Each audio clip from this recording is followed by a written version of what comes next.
Welcome to Non-Obvious with my very good friend Hugh Hansen. Well, welcome. Our first guest, our guest today in our podcast is Etienne Sanz de Acedo.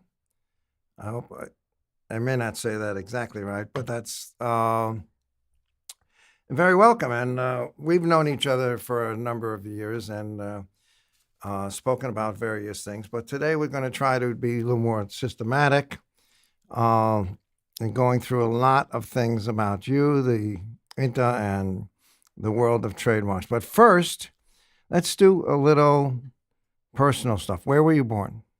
San Sebastián in northern Spain. And what did you do as a boy? You went to school in northern Spain? I did go to school in northern Spain. That was the time. San Sebastián is a tiny city in northern Spain, quite near from the French border. It's part of the Basque Country. It's a beautiful city. For foodies, it's probably the city that has more Michelin stars per square foot. It's a gorgeous city. At the time, it had some issues with, terrorism from the Basque separatists. So I lived there around 11 years, and I had a great time, and I have great memories about that time. So you were a terrorist? Probably my parents would think so about me. Yeah. Okay. So for 11 years, then you moved? Yeah. Then we moved, the family moved precisely because my dad was, threatened by the terrorists. He was a kind of target for them. And so we had to move either to France, where my mother was originally from, or southern Spain, because at the time, even, Madrid, it was not safe enough for, people that would leave the Basque Country because of separatism. Wow. And we ended in Alicante, which is southern Spain, because, my mother wanted, her three boys to go to a kind of French school and then be able to go to university in the same city. Okay, so growing up, how many languages did you know? Well, basically Spanish, French, of course, being fluent in both of them. And then, I learned English, probably with more kind of British accent at the time. When did you learn English? I probably started learning English, well, around that time when I was 8, 9 years old. And then, I went to, my parents sent me to the UK a few times, summertime to, improve my English. But that was unusual for a young child at that point, wasn't it, to be learning English? Not really. Not really. No. Okay. I think, I would like to think that I'm not too old, but I'm getting older. So, no, it wasn't. All right. So growing up, you knew 3 languages. Yep. French and Spanish you knew equally well? Yep. Did you have a preference? Not really. I probably, I went to school into, French system, my mom being French, but at the same time I was living, all time in Spain. So they were equally important to me. So what did you speak at home? What do I speak at home now with my children? Then it was French with my mom. It was Spanish with my dad. And with my siblings, it was starting French, ending Spanish, vice versa, whatever. I could see actually a need for therapy in that family. If you had mom and dad in the room, what would you speak, depending on who you were speaking to? Yeah, basically, yes, because they both would understand the other language. So, it would, either language would work. Okay, so as a child, you're now, where are you now at 8 or 11? Yeah, I was 11 at the time. In Alicante. We moved to Alicante when I was 11, yep. Okay, and how long were you there? Well, quite a few years. I finished, high school there. Then I went to university in Alicante. I did the law faculty in Alicante. And then I did an LLM in European law in Brussels at the ULB. And then decided to move back to Spain, and I went to Barcelona to work for a law firm. So I started there my kind of, private practice. What type of practice was that? It was competition law, and it was some IP law. And that was the first time I got, in touch with IP, which obviously, I liked at the time. Okay. And how long were you with the law firm? I stayed there about a year, and then, I decided to move back to Alicante because I had the opportunity to start, kind of helping or working at a university at the law faculty as a kind of, adjunct professor. And so I decided to move back to Alicante to take that role and at the same time work with another firm in Alicante. And then, I spent probably around 3 to 4 years there in that firm. And then I moved into another firm. And then I finally moved into EU IPO, where I did spend almost 15 years. You know him? You know him, now called that strange name, EU IPO. Yeah, I know. When was it changed? A couple of years ago? The change was probably a couple of years ago in terms of name, yeah. And the reason for the change? Oh, that's a good one. I do not recall what was the reason because I was probably not there anymore. I mean, the old name was Office for Harmonization in the Internal Market, Right. that many people would not understand what it was about. So they decided to move into European Union IP Office, which probably makes more sense. But still, they're primarily interested in trademarks. Yeah, I mean, trademarks and designs. Okay. And what was your role at OHIM? Well, I had several roles. I started as a kind of, examiner on absolute grounds, then, opposition, so relative grounds. I did some cancellation. I did that for probably, I don't know, perhaps, 4 or 5 years. Then there was a new president that came on board, and he wanted to create a kind of, quality management department. So, I joined that department as a kind of project manager. And this is where I started, being involved in management issues. And after some time, I moved into more, international affairs, external relations. And then when Antonio Campinos came on board, I was part of his cabinet. And he's kind of, head of communications at the time. And how was that? That was a good experience. I mean, you mean OHIM overall, 15 years? No. How was your relationship with the last president you were with?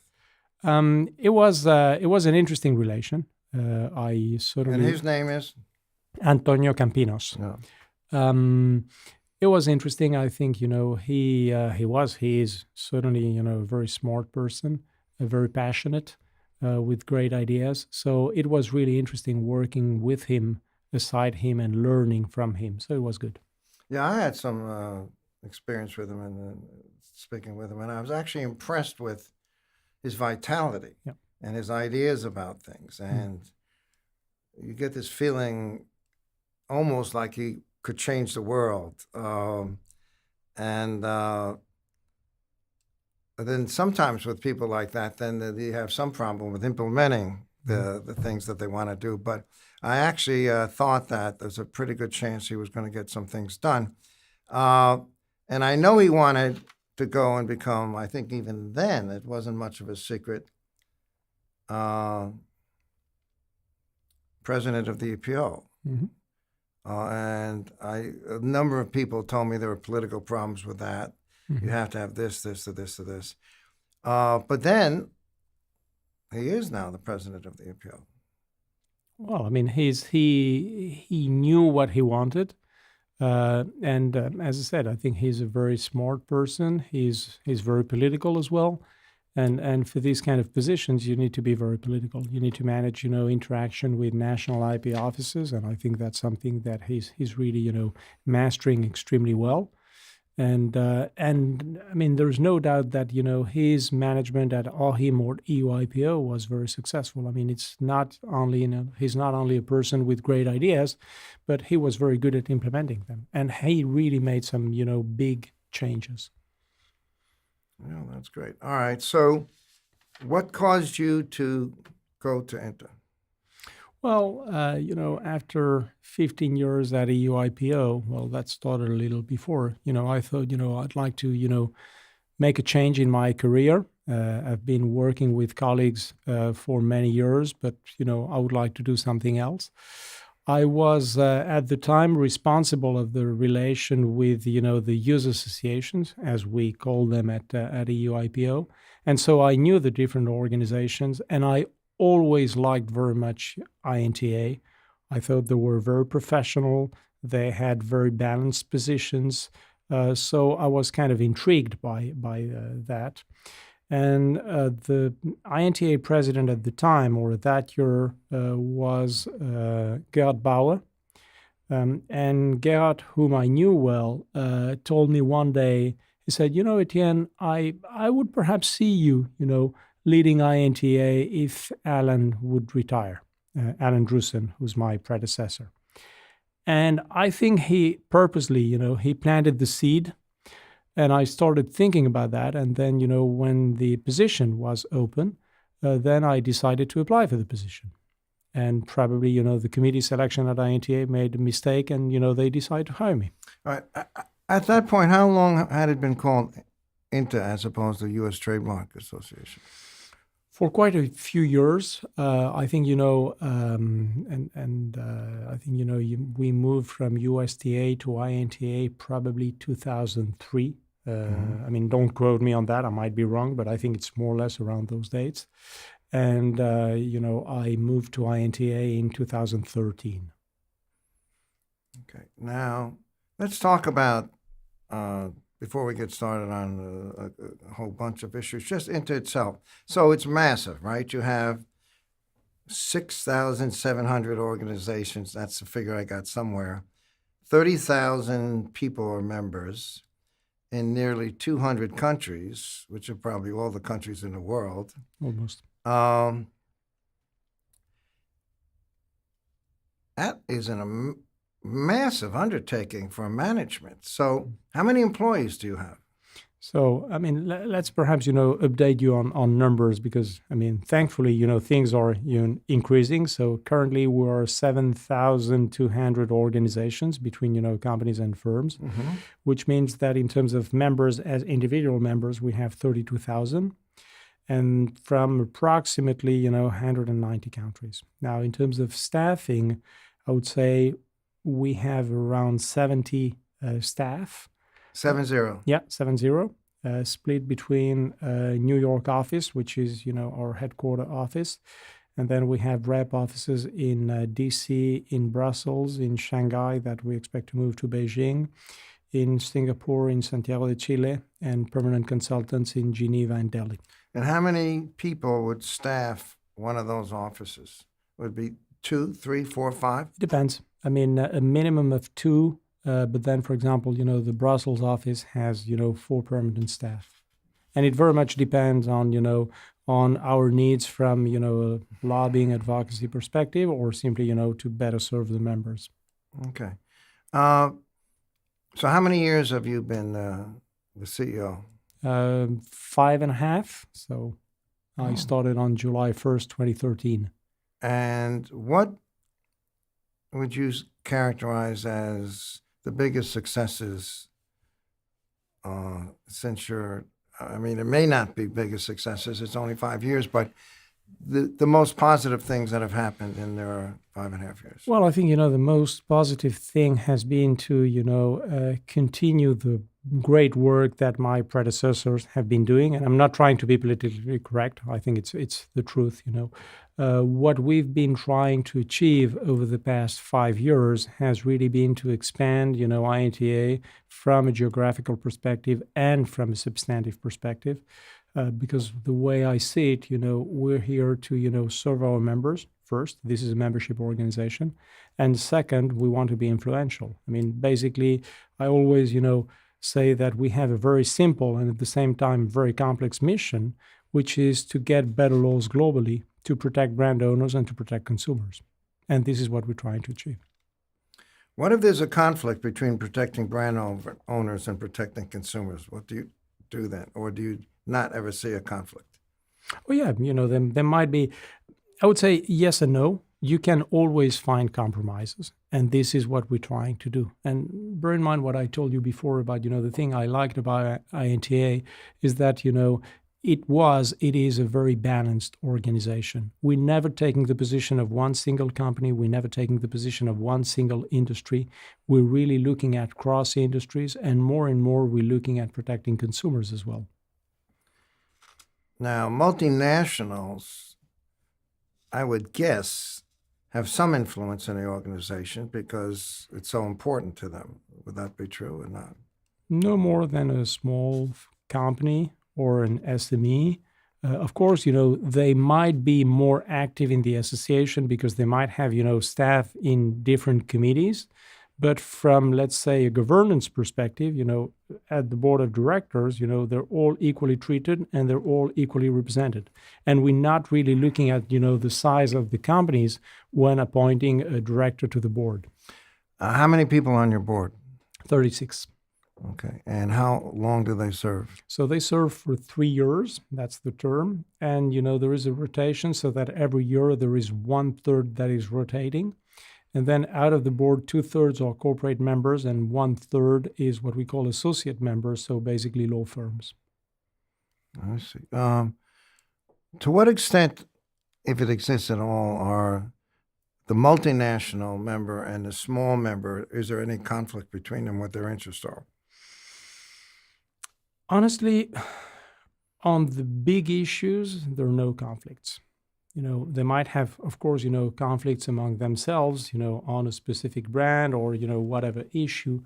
But in terms of, the big IP, not at all. I mean, the issues are the same. It's, international harmonizations, it's counterfeiting, it's internet, it's brand restrictions, it's anti-IP sentiment, just to name a few. All right. So one of your big challenges now in the digital world, social media, maybe tech companies, academics who seem to have gone over to the dark side of the force. So it was a simpler world in the past. And now, almost anything you want to do, there'll be somebody there saying, no, that's this or this or this. So how hard is it now to operate? Well, it might be harder, but I would always say that if you do things with common sense, then it's not that difficult. What is true, and that's the huge impact of internet and social media, is that we are playing on a global world, and we're permanently public. Provided you know that and you keep that in mind, if you behave properly, you're going to be okay. But it's more than behaving property. You have to get and this is, IP owners from day one are fine about IP and everything, but public relations is not something they're used to or probably even want to do. Whereas critics of IP are actually very, very good at it. So to some extent, you have to present the other position. And I guess you do that. Well, no, I think you're totally right. And this is one of the things that we're trying to achieve at INTA, which is somehow to, if I may, educate our members on the fact that they cannot be anymore just, trademark lawyers or IP lawyers. In fact, as an association, we decided a few years ago to somehow shift our messaging and talk on brands instead of talking about trademarks. Because, companies talk about brands. They deal with brands. They do not deal with trademarks. And what we would like to see is that our members, and particularly thinking about, the in-house, the corporate people, they speak the same language as their colleagues within companies. And that means that they need to be able to interact with them. And that means that, the PR people need to understand somehow IP.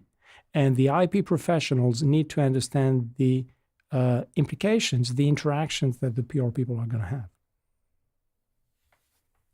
And is that working? I think it's working. I think in terms of, what we are trying to offer as kind of, conferences, as kind of webcasts, as kind of content, we're getting there.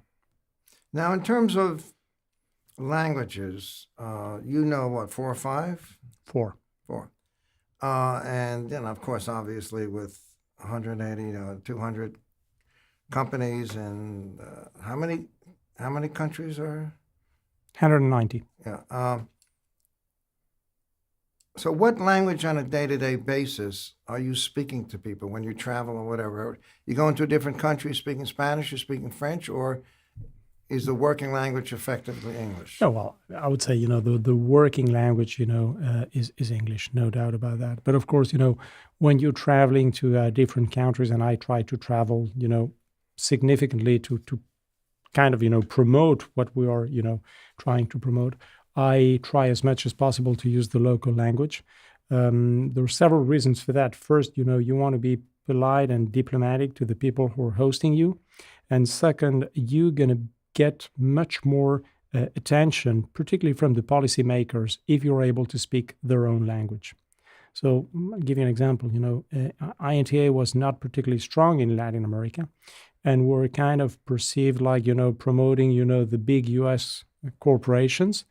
And just by, shifting language, being able to develop some content in Spanish, going to those countries speaking Spanish, we're seeing, positive reactions. We're getting more attention, and this is exactly what we want. Basically, INTA, and you were asking me that before, what has somehow changed? Well, one of the things that has changed is that in the past, we did interact a lot with IP offices, but we're not really able to go perhaps beyond that. And now the approach we're following is that, the IP office is the kind of entry door to get to the administration and to get to the policymakers. Because ultimately, the ones who are, drafting the laws are the policymakers, not the IP offices. So then you're dealing with legislatures. Yes, we do. And then I suppose, especially, you might have to be speaking the language of the country, right? That's correct. Judges? Somehow. It depends on the countries. In some countries, judges would speak English, but the majority of countries, they do not. And when you speak to them, is it broadly about, okay, this is policy, or do you have actually something specific in mind that you would like them to enact, or both? Both. What we never do, we never talk about a specific case of, either, a court case or, an issue with an IP office. Again, we're not looking at, a single company or a single industry, but we rather look at, big policy issues, legislative changes, or concerns we might have. Okay. And I take it your board comes from a whole bunch of different countries. Absolutely. So are they then helping if you go into a country? Do they? Oh, yeah, they do. I mean, basically, we're a membership-driven organization. We're a committee-driven organization. So, we are kind of, split in three groups. So we have the advocacy group, we have the resources group, we have the communications group. Each of those groups has a set of committees. And in total, we have more than 120 committees, subcommittees, looking at all kind of issues that are, IP related, mostly trademarks, but going beyond that. And so when we meet with, the legislators, we, of course, get the feedback from the relevant committees. And then when meeting the policymakers, we make sure that we have either the local industry or the local, leaders of the association that are part of that. So yes, our local directors or regional directors would participate in those meetings as much as they can. It's an incredible amount of work and communication. It is a lot of work, from a staff perspective, but it's also a lot of time from our members. And if I may, I think we should really recognize that, the success of INTA is just thanks to the members. Oh, so is that, you prefer INTA to INTA? I don't mind, either way. Because, WIPO, for years you were not allowed to say WIPO. Okay. You had to say WIPO. And now I guess people are actually saying it. But so I can say it either way and you're okay. Yeah, absolutely. We're not going to give any instructions to anyone about whether you want to say INTA or INTA. It's totally fine. Okay. You have a president. How long does the president serve? So it's an annual term. So the president is appointed, let's say starting, January 1st until, December 31st. What happens is that, in order to become president, the year before you've been president-elect, and before that, you've been first, second vice president, treasury, and secretary, which means that there is a kind of, 6 years in order to become president, which is great since, it really allows, the president to be aware of, what the association is doing.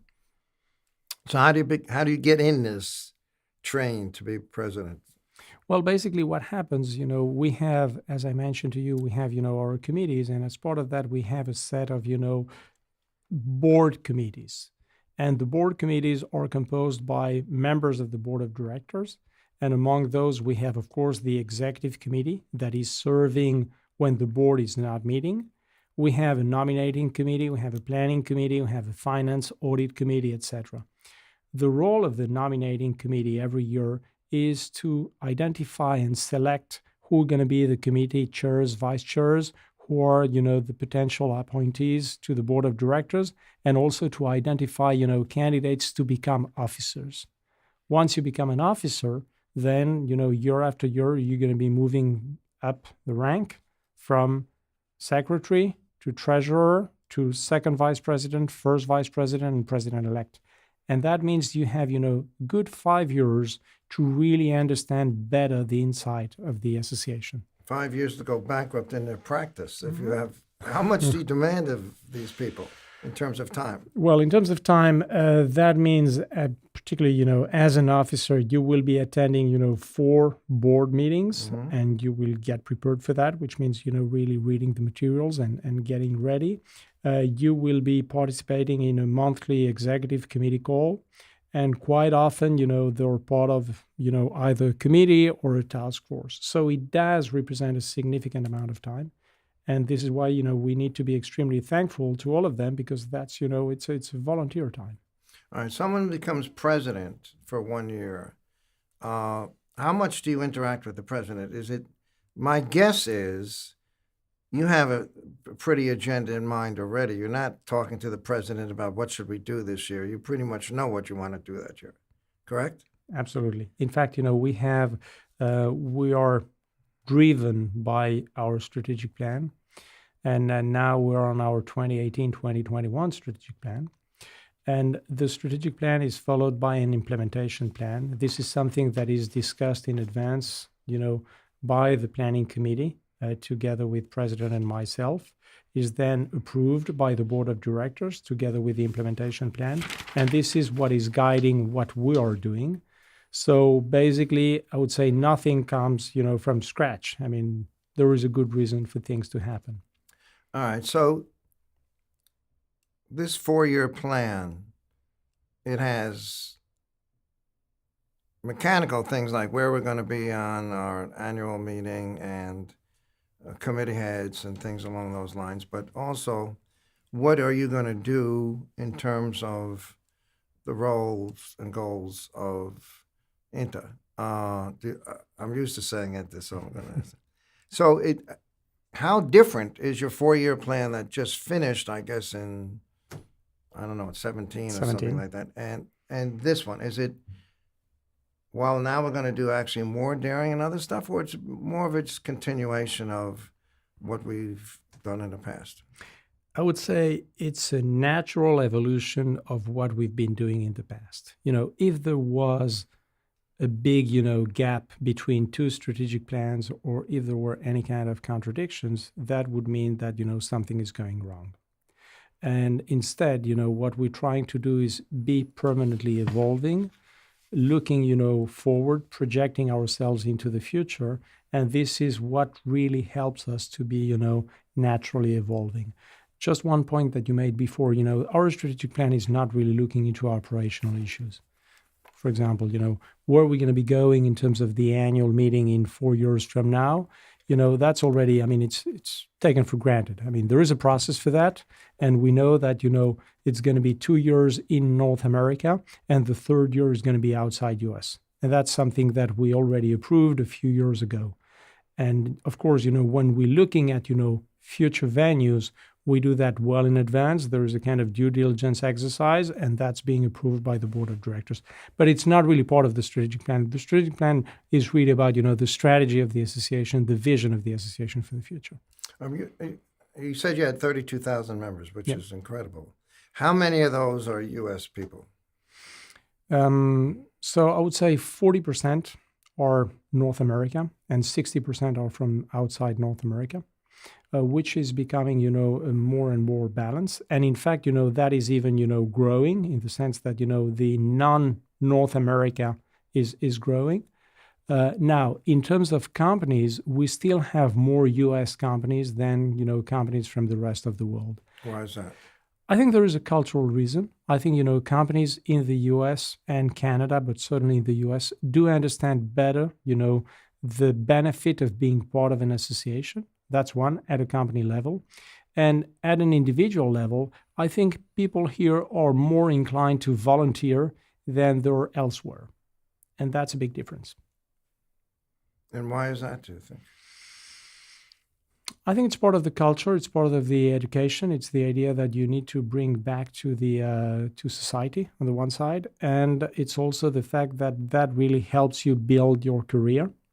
And I think that's, something that professionals outside U.S. perhaps do not understand as well as, the Americans, Canadians do understand. Do you ever find that you have people, Spain and France and whatever, who actually resent some of the U.S. participation as, no? No. No, I think, first, I think everybody acknowledged that, INTA started as USTA, and everybody's understanding that INTA is doing an effort to become more global. And what we're trying from an association perspective is to always find that balance. And while we want to be more global, we absolutely acknowledge and recognize the importance of being very strong in the U.S. And that's why, we decided a few years ago to have a kind of, permanent presence in D.C. And that's why we were, for example, able to put together a congressional trademark caucus here, which I think is extremely important. And it's also the reason why, despite me not being, American, I'm always, very supportive of our PAC. And this is extremely important in the U.S. And if we want to be successful globally, we need to make sure that we're also successful domestically here in the U.S. You're not American, but you're almost becoming American by osmosis to some extent, if I may say that. And that wasn't meant as an insult. No, not at all. I like that sentence. I like it. Yeah. I think it's nice. Well, I see. Well, one is I'm really intrigued with the Congressional Caucus. I know you have 16, 17, and what, Grassley is sort of the head of it? There are four of them. Who are the four? So I'm Grassley, Coons, and then you will excuse me for the other two. Okay. Now, so basically, we have it's great because it's really bicameral, bipartisan. So we have two members of Congress, two members of the House of Representatives, two from the Senate, two Republicans and two Democrats.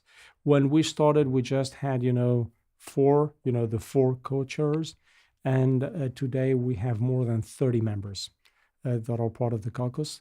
And what is really extremely encouraging is the fact that initially we were the ones suggesting the briefings, but now it's kind of going the other way around, where we get called and we would like INTA to brief us on whatever.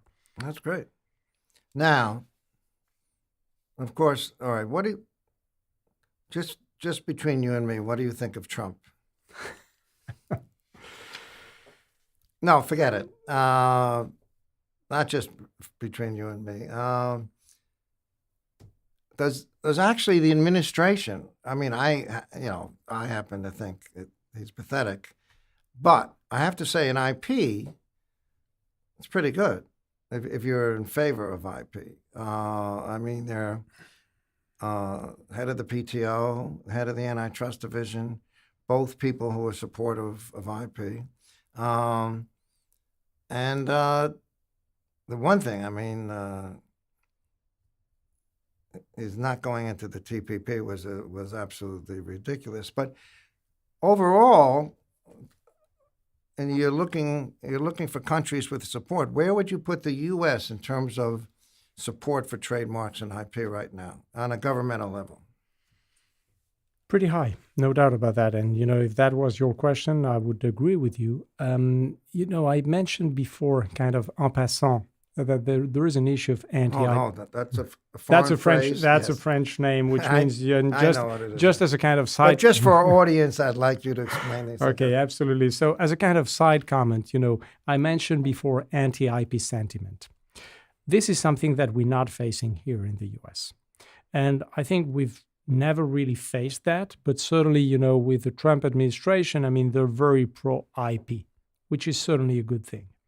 Now, internationally, we don't have a similar scenario. Some countries are more pro IP, but in many countries, they're strongly, or not strongly, but they're kind of, against IP. And this is a concern to us. And by the way, when we're talking about IP, I always, say that IP does not understand about politics. And we, no matter who's, leading a country, no matter the color of the government, IP remains IP and is extremely important for the economy and for the society. Well, I think actually internationally, to some extent, and this is understandable, if a country is net exporting of IP, they tend to be for IP, but if they're net importing of IP, they'll be not as supportive, especially since that usually increases the prices for their consumers. So how do you tell a country that is net importing that actually IP is good for them? Well, it might not be, directly good for the economy in terms of, manufacturers, but licensing industry, consumer protection, safety, that's extremely important. And so you don't want counterfeit things. You're going to get the wrong drugs and all that. Yeah. For example. And that's one of the big issues we have at the moment. I mean, not to talk about, plain packaging and, we prefer to talk about brand restrictions. But, when you see how things are going and, some of the positions that are being taken by some governments and some administrations, it's kind of concerning because, it's not about, we're going to be protecting our consumers. It's we're going to, simply remove that because these are the big multinationals that are making too much money. Well, yes, but, these multinationals are paying their taxes.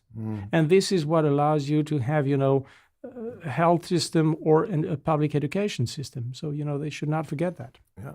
Well, it's easy, I think, with the tobacco. It's hard to be for tobacco these days. And so that's what was behind the unbranding of tobacco products, where they can just have the name. But it seems that people are then jumping on that and then want to expand that. And that's really, if you could probably live with tobacco never being branded, but it's expanding to other things that they don't like or is not politically correct or something else. And that, of course, is worrisome. Well, yes, absolutely. And, I don't like to talk about a specific industry. This is not about tobacco, and I'm not, either pro or against tobacco.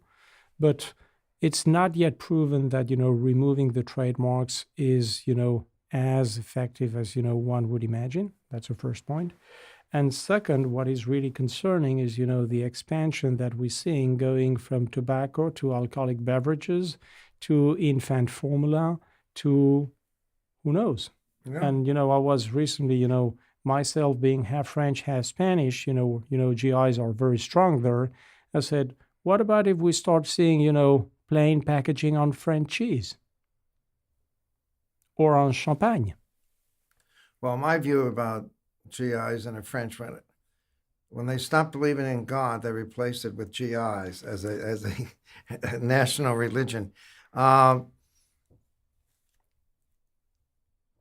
right, I was going to say, so now we have,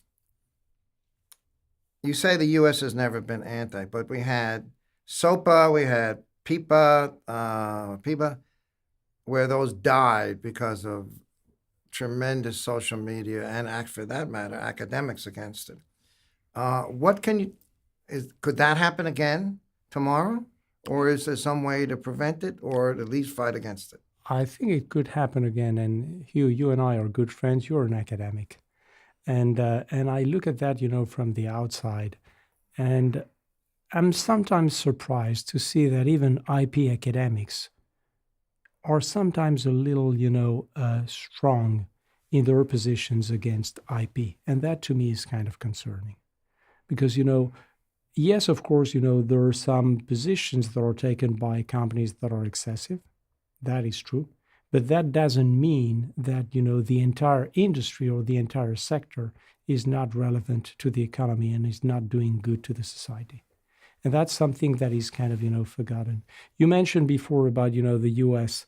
I think we need to make a difference between, when you were referring to Pipa Sopa, I think we need to make a difference between, our legislators, our leaders, and society at large. I would say in the US, that's at least my experience, our legislators and certainly, the leadership we have at the moment is pro-IP. Now, if you go to society at large, that might not be the same story.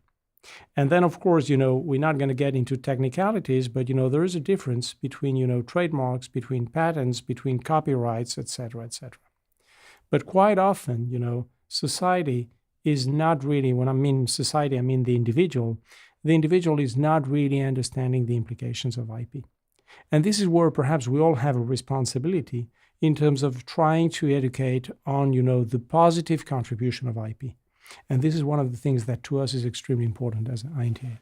Yeah, I think that's true. And it's interesting about IPs, people in academia. When I came through became an academic, almost everybody that was doing IP were wannabe creators. So I wanted to be a novelist, someone else did this, and that sort of drew us the copyright or trademarks or whatever. And we actually believed in it. But now what happens is the people who are going in academia are coming from the tech side. Mm-hmm. And the tech side views it as the ghost in the machine. It works perfectly. Then all of a sudden IP doesn't let us copy completely in this. And actually IP is the enemy. So it's almost an emotional issue, which somehow gets into or strongly held position to how they view IP. And actually, U.S. academics, I think, are the most puzzled by trademarks. And because it's more than a source identifier, it's tremendously protection of goodwill, and that's the trouble getting their mind around. But on that sense, IP people, including me, are less influential than when I first came in. When I clerked in the Southern District and Second Circuit, I had the judges I clerked for would occasionally look up what the professors say about this or this. That's not happening anymore.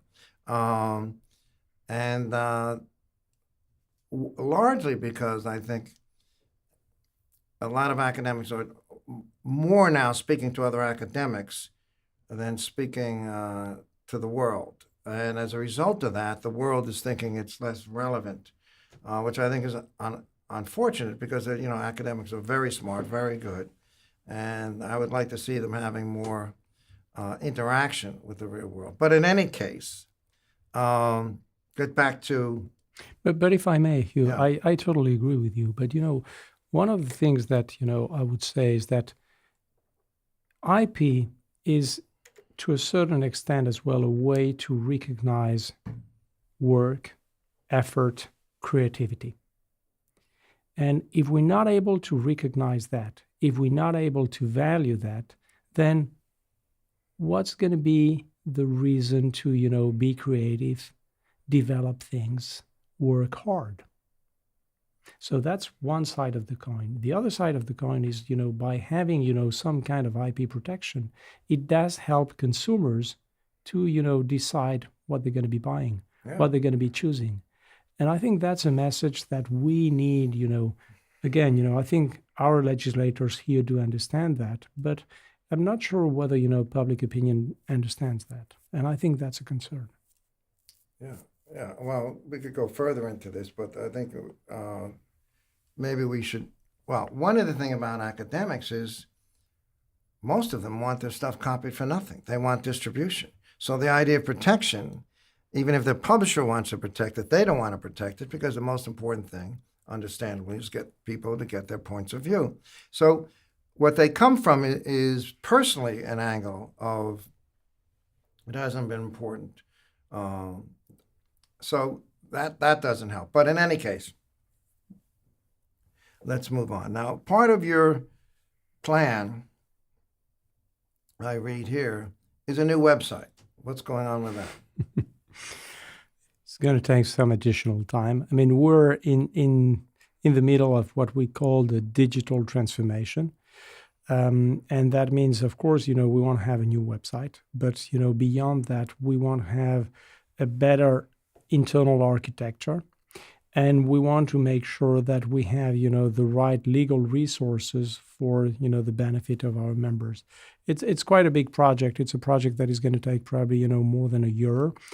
And again, if you look at how, we're all behaving, we're all on our cell phones, we're all on mobile devices. So, we need to, provide content that is adapted to that. And we also need to start thinking, how the future will look like. Our conferences, I'm always saying that, our conferences seem to be very successful in terms of attendance. Our meetings seem to be really going well. But what if something changes? And how we get prepared to that? And the reality is that, we used to sit at a conference, listen for 1 hour, and now as individuals, our ability to, listen is reduced. We're just listening for, perhaps, 5 minutes out of 60 minutes. So we need to understand that, and that means that, we need to capture the attention of our members. We need to capture the attention of the general public. I mean, the website, as we see it, is going to be mostly for our members, or non-members, but certainly the IP professionals. I would say probably, 80% of that. But there is a 20% that should be, for, perhaps, specialized, non-specialized media for the general public. And we need to look at that as well. And if one of our goals is to enhance consumer protection and educate the general public, we should bear that in mind. Yeah, that's great. And also, maybe when you're done, you can help us with our IP Institute website, which could use a lot of help. All right, so I see here you want a robust strategy for the Unreal campaign to engage teens. What is the Unreal campaign? I never even heard of it. Well, the Unreal campaign is to try to educate teenagers on the positive side of IP, the positive contribution of IP, and the risks of buying counterfeits. And so it's a campaign that we started already a few years ago that has proven to be very successful, but we want to go beyond that. And it has, two chapters. On the one side, it's in-person meetings, sessions at schools. And on the other side, it's, using social media. And really here, the idea, I had the chance to, attend some of these sessions. I remember one in Colombia. Soccer is big in Colombia. So we had a private investigator talking to the kids about, what were, the original devices versus the fakes, looking at, the soccer shirts of some famous players. And you could see that the kids were really interested by that. And they were really asking questions and they were trying to understand that. Once you capture their attention, then you can explain, what are the risks of counterfeits and what is the positive impact of IP. And hopefully these kids, they're going to get home and they're going to perhaps, tweet, they're going to perhaps text some friends, or simply at home, they're going to be talking to their families and they're going to say, hey, listen what I heard today. That's quite interesting. Yeah. Why do you call it Unreal? Well, because it's, trying to, versus the real products, they're unreal products. Oh, I got so it. that Okay. was, the kind of catchy Okay. name that was suggested to us at the time. And this is why we continue using it. Okay. All right, China. I know that's something that's in your future, and you've done a number of things with them. And I think you've met with people in Beijing and what role are they a positive force for trademarks? Are they a problem? What's going on with China? Well, I think it would be perhaps, if I may, a simplistic answer on my side to say, they're a problem or they're a solution. I mean, undoubtedly, they've been a problem for many years. We all know that, and they themselves, they acknowledge that. Has there been improvements from a trademark perspective? Definitely yes. Are these enough considering, the volume of trade that China is moving? Probably not. We have, as I mentioned to you, we have a rep office in China, in Shanghai. We're going to move that office to Beijing. we at least Why are organized. you moving into Beijing? Well, because at the time we opened that office, the business was more in Shanghai, and the Chinese government was not that open. Since then, things have changed, and we think it makes more sense to be closer to the government, to the officials. Twice a year, we organize delegations to China.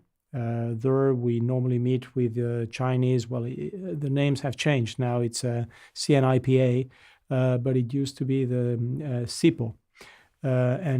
So we used to meet an SAIC. So we used to meet with the Chinese Trademark Office, with the kind of, the appeal, with the People's Supreme Court, with the specialized IP courts, the three of them in China, with the IP associations. I would say that we have a very strong interaction with the government, with the specialized agencies. We are able to share, our concerns. They're clearly on listening mode, and there are definitely things that have improved. But again, there's still a lot of improvement that needs to take place. Well, I've had some interaction with China and the Supreme Court, and actually a small delegation came to Fordham when we were talking about copyright and the digital arena. And I think actually the law they came up with is similar more to the U.S. than others. And I was just over there over the holidays and met with the brand new court, an appellate specialized IP court with broad jurisdiction, and all members are very excited about that. So I have found the IP infrastructure very supportive on a number of grounds. But in China, you have the party, you have the military, you have precincts out there where the local leader controls what the courts do. So it's actually a difficult issue probably to affect change because there's so many different people who have their hand in on it. Absolutely, but I'm going to give you an example. Being half French, half Spanish. Spain now is a country of brands, of manufacturers. 50 years ago, it was a country of counterfeiters, and Spain is smaller than California, and it took us 50 years to clean the house. So imagine China, being able to clean the house. It takes many years. We have seen progress. We think there is still a lot that needs to happen, but I'm going to give you another concrete example. I would say every year, every other year, we visit, Chinese People's Supreme Court, IP section. We meet with the chief IP judge, and he and his team are very interested in listening, what foreign industry has to say. We, of course, do not discuss specific cases. But for example, when there was the issue of bad faith, registrations, we were perfectly fine, comfortable talking about those issues. They were interested, they were listening, they were asking questions. And they do ask, on occasions, they do ask INTA to provide, report and opinion on, how we see the other jurisdictions doing. And we are very pleased that we're invited to submit comments every time there is a change in their legislation. So things are going better. That's great. Now, to what extent, just in trademark law, the various countries you visit, how much of it is pretty much the same, and to what extent is you go to a country and they're doing something differently than, let's say, the U.S. does or someone else does, or is it pretty much on the same basis? Well, I think generally speaking, it's pretty much on the same basis. I think, one of the things that we're trying to achieve as an association is to have, as much international harmonization as possible. And that means, we would like, as many countries to be part of the Madrid Protocol of the Hague Agreement. When this is not possible, we would like to see at least some kind of harmonization in terms of, their internal practices, their internal guidelines. Because, the cost of filing for a company is absolutely phenomenal. And, filings should be a commodity. The added value of IP and IP professionals is not in the filing. It's in the strategy that goes behind that. And that is something that we should be changing. And the thing that INTA is advocating for is, we want, strong registration systems that are easy, that are predictable, that are consistent. And then we want to have strong enforcement mechanisms. Well, why wouldn't a country adopt the Madrid Protocol? Because it's not expensive to do so, and it's certainly of value to its citizens. It is a value to its citizens. I mean, you don't need to convince me. I'm convinced about that. But I think part of that is sometimes The even Madrid Protocol allows you to file some registration, it's the international and registrations. then it gets duplicated in a gazillion things. Okay, yeah. Yeah. So of course, the industry is very interested. Particularly, the foreign industry to a specific country would be very interested that that country is part of the Madrid Protocol and the Madrid Agreement. Now, what happens is, on occasions, the professionals in that specific country, they've been used to, do a certain kind of work. They're very comfortable with that. And we all, as human beings, we don't like disruption. And that is part of the problem. Now, what is true as well is as a country, it will only be interesting. I'm taking, the position of a legislator or a policymaker. It will only make sense to be part of the Madrid Protocol if my neighboring countries are part of the Madrid Protocol. So yes, I'm giving a benefit to the foreign industry to access my market, but then I want to make sure that my companies can benefit from the same kind of advantages in other jurisdictions. And that's part of the problem, for example, in Latin America. The moment we'll have some of the major economies, joining Madrid Protocol, all the others will follow. Yeah, and there's also the thing in Europe, for instance, in the EU, where you can have an EU trademark or you can have a national trademark. And the EU trademark is financially makes sense if you're going to file in a number of countries. But what you have is a group of people who have made a living out of that national country's trademarks, and that national country gets a lot of money from that trademark office. And then they see the EU trademark actually is a competitor that will reduce work for these people and reduce income. And so you see some countries, like Hungary and some others, which have been actively interpreting the law so that this European trademark law would not work in their country or something else. So, to some extent, you have infrastructures. I don't know how many times I'm going to use that word in this, but that actually their bread and butter is threatened. And you're saying that to some extent is true also with the Madrid Protocol. Yeah, somehow. I think, it's a kind of a similar and at the same time different situation. Talking about, Europe, I think, the community trademark or the European Union trademark and the national trademarks, should not be in competition, because it very much depends on, your needs as a company. If you're only going to be, operating in one or two countries, you better take the national route. I mean, one should not forget that when you're filing for a community trademark or a European Union trademark, you might get opposed from, 28 member states. And so, potentially you have more risks. So I think it's up to the company to think, what really makes sense. Now, the other part of the equation is, yes, what is the interaction between EU IPO and the national IP offices? There should be more cooperation, real, serious, long-term, forward-thinking cooperation beyond just cooperation projects. That's one. And then there is the issue of, what is the role of an IP office and whether the IP offices should be financially independent or not. In most countries today, the IP offices are a source of revenue. And because of that, the general administration wants to, put their hands on that. So there are many things that need to be taken into account. For one thing, it's just the European-based trademark could share some of its revenue with the national offices, which probably would remove a lot of the problem. But in any case, it's an interesting situation that you're facing in many places in the world. Is there anything that we have not covered that you would actually like to cover? Because I know you have to It's been almost an amazing close to 1 hour, hasn't it? And for those who can only sit still for 5 or 6 minutes, I would hope that you would actually listen to the whole podcast, because I've been very interested in and very thankful for Etienne's participation, which I think on a number of levels has been very interesting and instructive.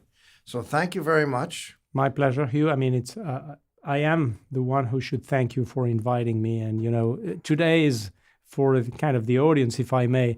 This is just, kind of, repetition of, different conversations you and I have had on a regular basis. And I personally take a lot of pleasure, talking to you and learning from you. And no, honestly, and I really want to thank you for that, and thank the Fordham IP Institute for everything you're doing, which is great. Well, thank you very much. Thank you for listening to this episode of Non-Obvious with Hugh Hansen. This episode was recorded on January 25th, 2019.